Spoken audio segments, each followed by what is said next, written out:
Magandang araw mga bata! Ang ating aralin sa araw na ito ay pagsulat ng parisukat. Paano nga ba isinusulat o idinodrawing ang hugis parisukat?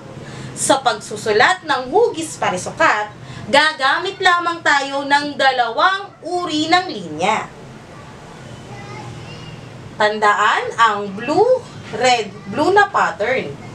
Gagamit ako ng linyang patayo, patayo, pahiga, at pahiga.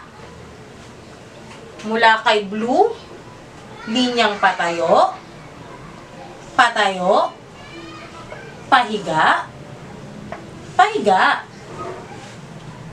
Linyang patayo, patayo, pahiga, pahiga. Ulitin natin ang hugis parisukat. Linyang patayo, patayo, pahiga, pahiga. Linyang patayo, patayo, pahiga, pahiga.